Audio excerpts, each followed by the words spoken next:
What's going on, people? We are Tottenham TV, back here for another episode of Player Ratings as we won 4-0 at Ellen Road yesterday. And let's get straight into it, and let's start off with Hugo Lloris. 5s all round from us.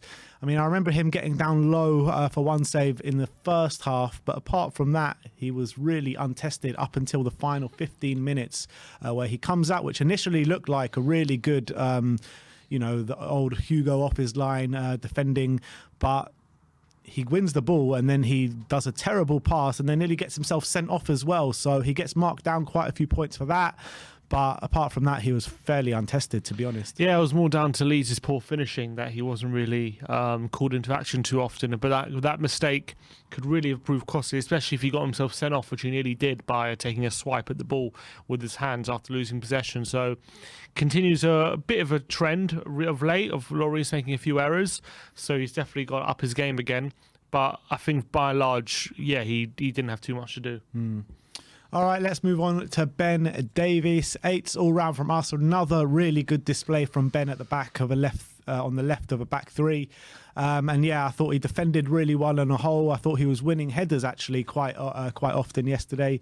Strong in the tackle. Got forward a few times as well during the game, but it was all about how he backed up Hugo after that terrible mistake. And I put him up one mark just for that. I mean, he wasn't even anywhere in the picture, and he suddenly comes flying out from nowhere. Yes, fine, Dallas should have shot earlier and made more of what he got, but you can't take away credit from Ben Davies from such an unbelievable tackle.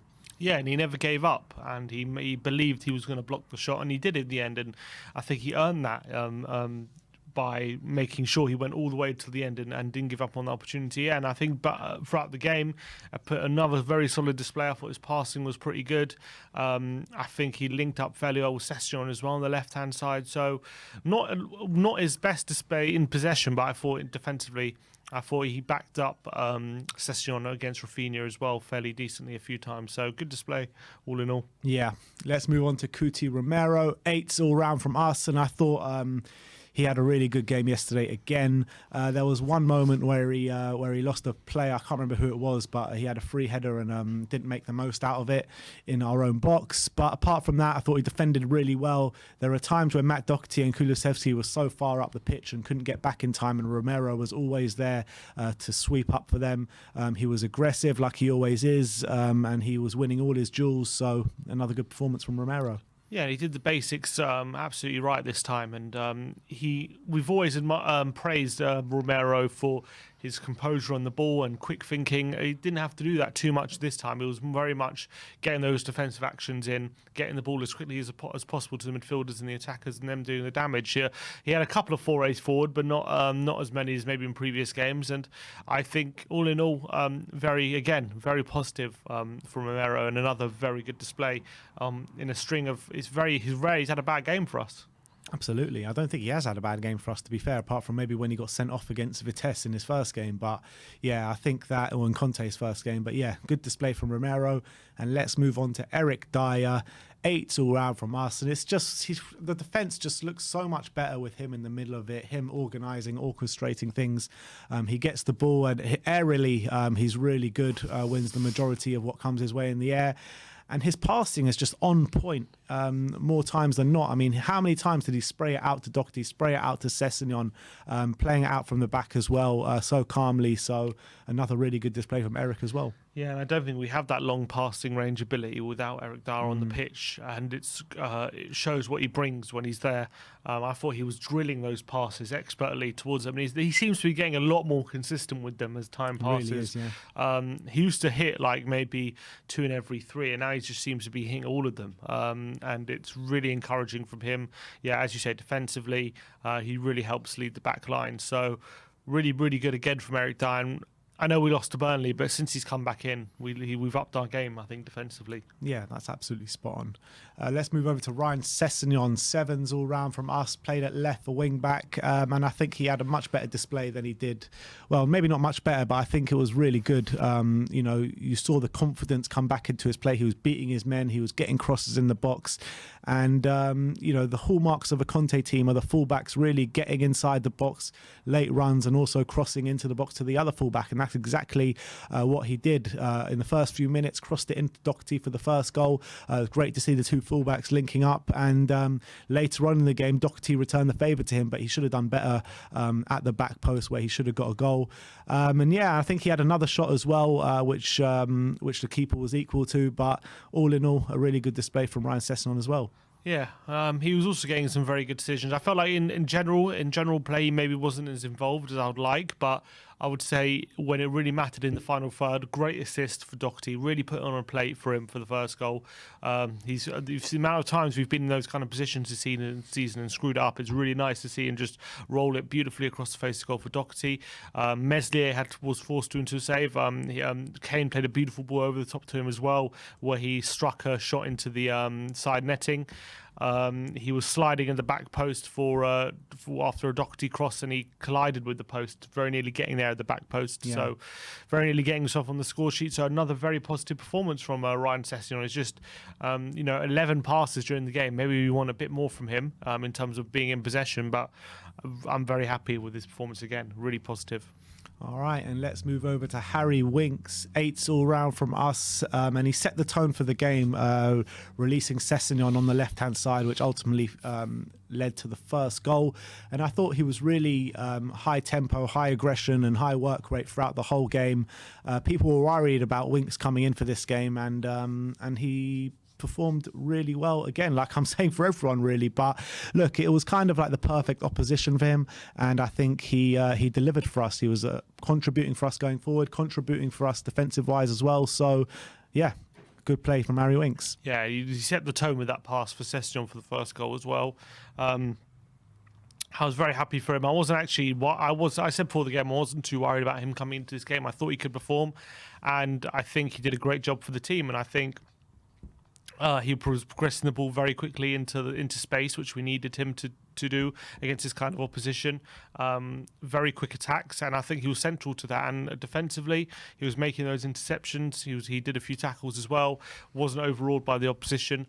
So I know the opposition wasn't the best, but good for him to put a positive display. And I actually think he impacted the game positively midweek as well. So good stuff from Winks. Yeah, and Kante just reaffirmed the fact that every time Winks plays, he gives a lot to the team, and he gives that energy, and he's someone that Kante can rely on. So, that's definitely good for Harry Winks. In terms of his partner, Pierre-Emile Højbjerg, 8s all round from us, and I thought he did a really good job shielding that back three, winning the ball time and time again with his brilliant work rate, and capped off his really good performance with that lovely over-the-top ball to Harry Kane, which he duly delivered with the finish. So great display from Højbjerg, and showed off his passing range with that pass as well.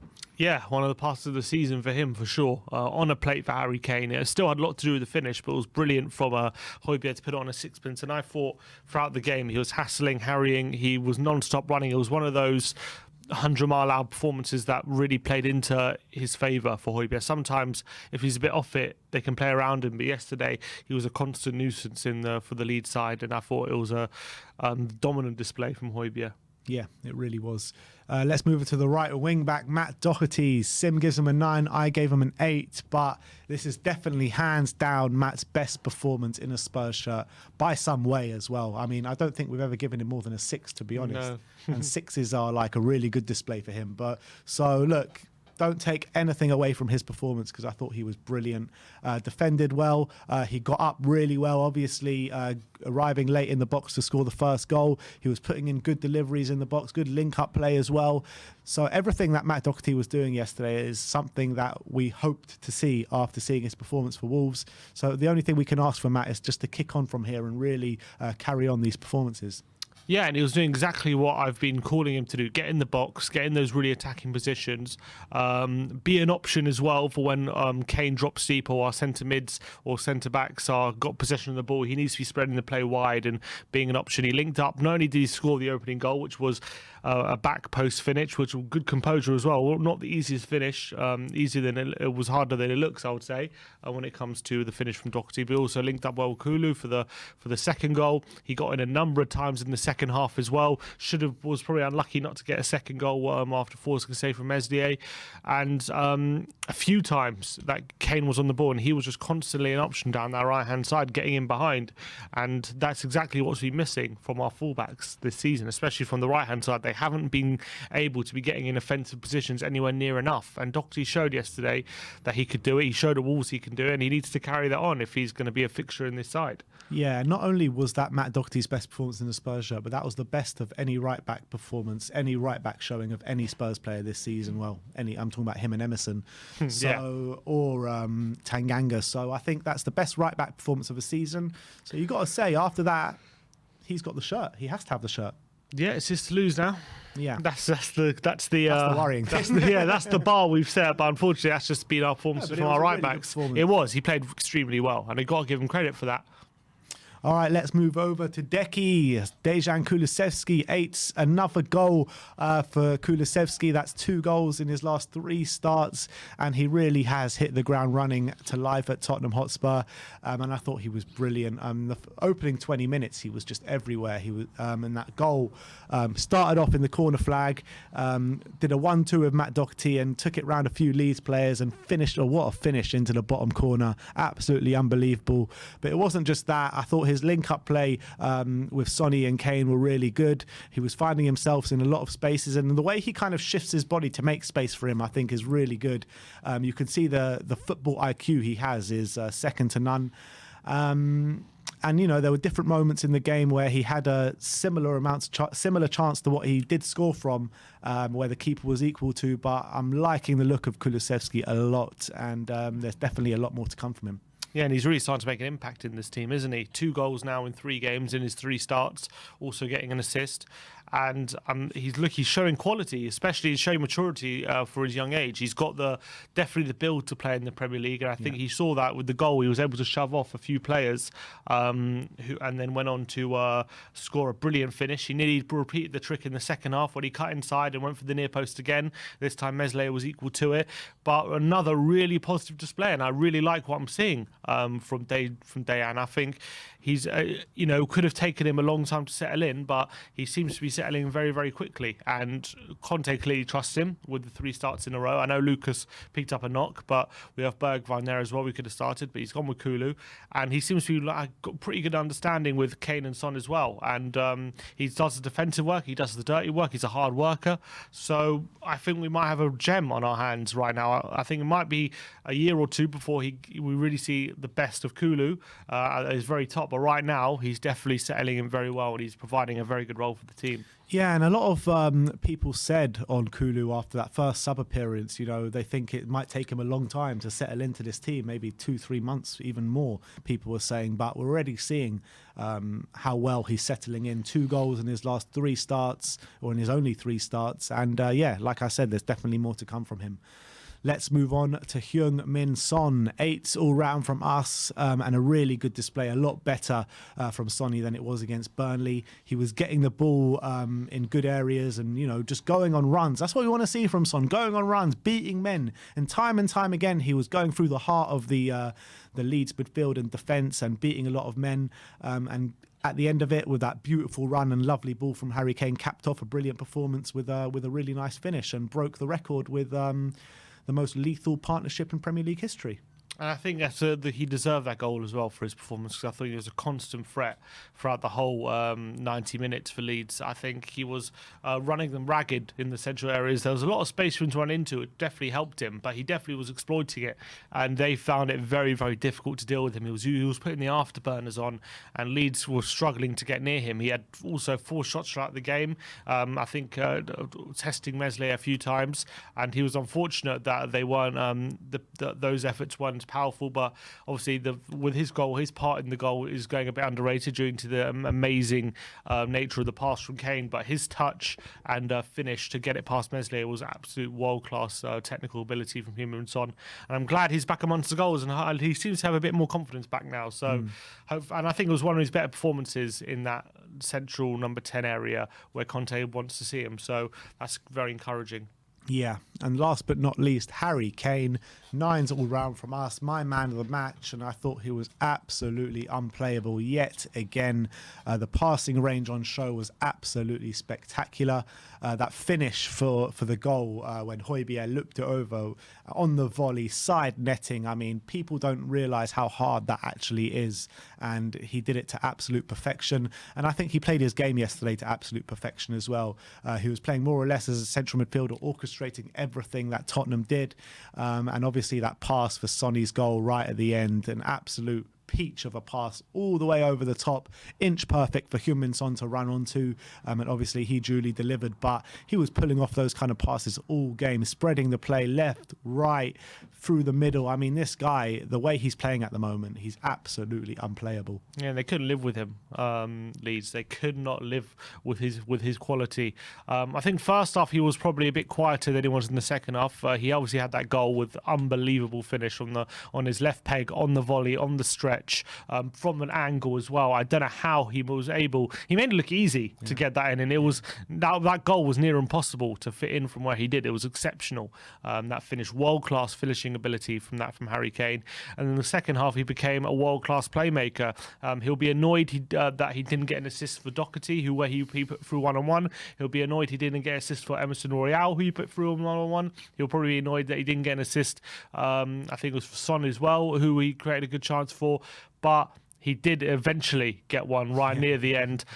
He never stopped. He kept laying them on a plate for his teammates, and eventually one of them went in, and he saved the best till last. He really did, with that unbelievable long pass from well inside his own half. It was an exceptional piece of vision and technical ability to pull that one off, and with the precision as well to get it right on Son's chest and for Son to finish it. It's just beggars belief how he's able to pull off such passes on such a regular basis. It's exceptional, and he was again on top of his game, and he's really entered beast mode this season, hasn't he? Really has. Harry Kane has finally arrived in this season, that's for sure. Unless we're not going to touch on the subs because the game was pretty much done by the time Bergwijn, Emerson and Dane Scarlett came on. And was that Dane Scarlett's first Premier League appearance? Ever? Potentially. Did he play under? I think he played under Jose. Maybe. I thought it was all cup games and Europa League and stuff like that. I think he played one under Jose. Because then Jose said, "I want to play him." Yeah. He's played one because I want to say I'm the one who gave him his Premier League debut or something. Yeah. Classic Jose. Jose just trying to make it about himself. Yeah, exactly. Anyway, let's move on to Kante. 8s all round from us, and after what was a turbulent week for Kante, a turbulent week for the Tottenham fan base, everything has calmed down again now with an emphatic 4-0 victory. Conte is making all the right noises in terms of where he wants to be in the future and what he wants to do. But in terms of this particular game, it was tactically perfect, wasn't it? Absolutely perfect. Yeah. Everything went our way. All the players performed to a high level. Didn't have to make changes until late in the game because the game was going so well. So not really much to note on Conte, just everything was done to perfection yesterday. Yeah, and he managed the game really well in the second half as well. I think the team were just to off the gas. They made sure the Leeds, who they were behind, they were drawing them onto them and hitting them time and time again in behind. And it should have been more than 4 probably in the second half of the chances we created. But yeah, I think we played it to perfection. We knew exactly how they were going to play, and we exploited their weaknesses ruthlessly, especially in the first half. We didn't have if you look at the stats, it'll probably say we were less possession and all this kind of stuff, but we didn't have to. We knew exactly how Leeds were going to come onto us, and we made sure that once we turned the ball over, we were hitting them ruthlessly, and we did it. We set the tone after 15 minutes, 2-0 up, and we just went on from strength to strength. And no doubt about it is how they're listening to Conte and his methods. The first goal proves it. Wing back to wing back. That's all down to Conte. And the way that we exploited the space, the way Kane kept finding Doherty in behind, a lot of it was down to how he trains the team and his pattern. So I think it was good display and good tactical display from Conte. Yeah, I think that's a really good point because he mentioned it in the press conference. It's finally I'm starting to see a hallmark of the Conte team with those 2 wing-backs really combining together. And we saw that quite a few times yesterday. So, yeah. Really good stuff from Tottenham yesterday. 4-0 win. Really good ratings. I think this is probably collectively the highest ratings we've given this season. Probably. But it's one of our best performances of the season, let's be honest. Yeah, you got to say it was against a Leeds side who've just lost their manager as well straight after this game, and they obviously low on confidence and didn't play well, but that doesn't take away from the fact how well we played yesterday. So that's a 4-0 win. Those are our player ratings. Let me know in the comment section below what you thought of our ratings as well, and put your ratings in the comment section below. Like, subscribe and comment, and as always, come on you Spurs.